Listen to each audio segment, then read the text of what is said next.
So our day centres begin at 9 and the clients filter in between 9 and 10. They like that morning cup of coffee with a biscuit or tea, and then they chat amongst themselves. It could be anything from what they've done over the weekend or the night before, and the staff spend that time with them as well. The meals are all freshly prepared here on site with local fresh produce, so they do get that nutritional value as well, and that's also an element of reassurance for their loved ones, knowing that they're here getting that decent meal during the day.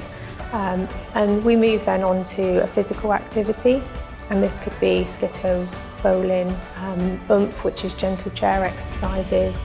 We also cover things like crafts. We've got table tennis, which half a dozen of our clients actually like to play. They can get a bit competitive, which is nice to see, but equally, they all respect each other when they're here at the centre. The staff have amazing relationships with the clients.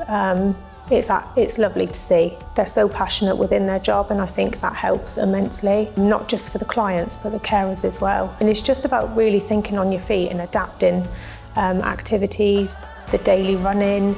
In the mornings it may well be that they talk about playing golf that day or bowling, but if the dynamics of the group change, the staff will change on that day.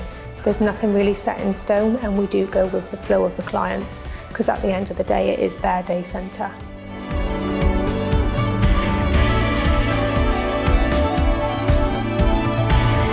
My name's Mike, I'm the grandson of this legend. I'll get this cool baby!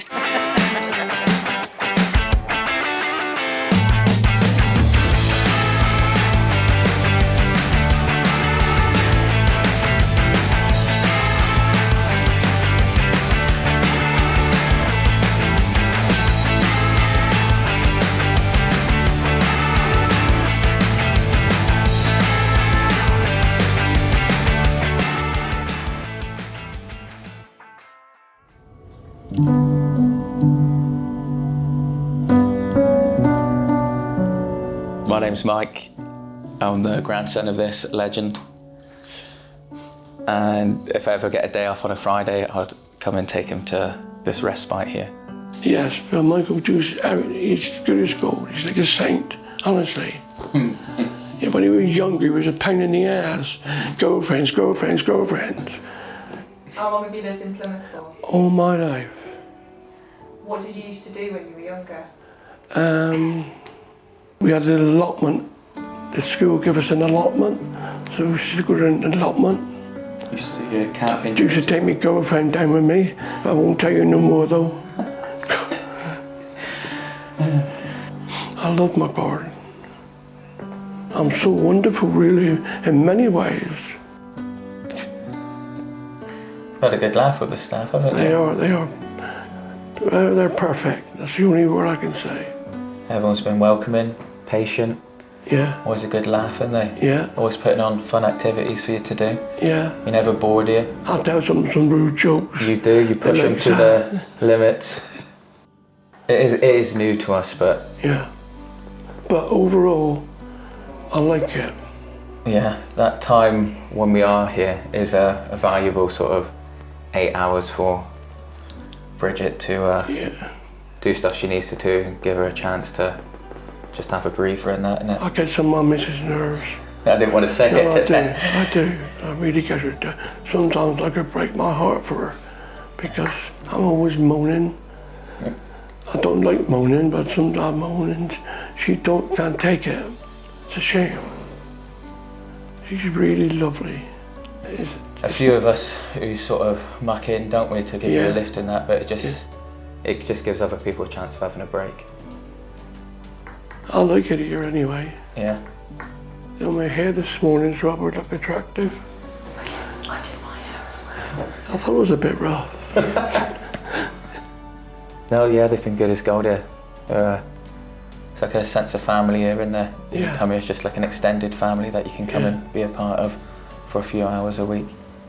Yeah. He was such an active bloke before, and just seeing him sort of restricted what he can and can't do now, where he used to always ride his bike, go for loads of walks and things like that. It's such a change for him, and I think his biggest thing is that he's frustrated. It's just hard for us all to understand it. One of the things with his condition is that it's presenting really physically, and just being able to go out and do those things has been taken away from him. He will always be the life and soul of the party. I think he's the people's favourite, the players' player of the year. He's always going to be that person. I think he's sometimes apprehensive about coming here, and I think that's like come from his condition about if there's an upcoming event, because he hasn't perhaps got that understanding or control like he used to. It seems like quite a mountainous task just to come here. It is quite daunting for him, but as soon as he's here, the switch flips and he's in. I've just seen him dancing earlier, playing golf. He absolutely loves it, and the staff are absolutely remarkable. I have no idea how they do this day in, day out. But yeah, absolutely amazing. They do actually seem like an extended family to him. He comes here, I actually see him smiling, having a laugh, which is brilliant.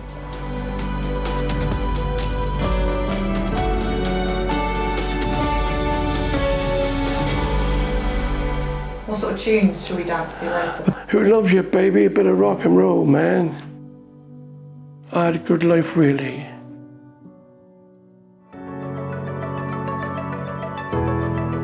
We are able to support clients without the diagnosis, which I think is really important with the waiting list as it is. And we work very closely with the Dementia Advisory Service as well, because they can't support until the diagnosis is in place. So often referrals come in, and it could be 12, 18 months of support that they get without that diagnosis, but equally the disease has made, it's impacted and they've had that decline. And at that point of diagnosis, they've already built that relationship and they already know that we are a service out there.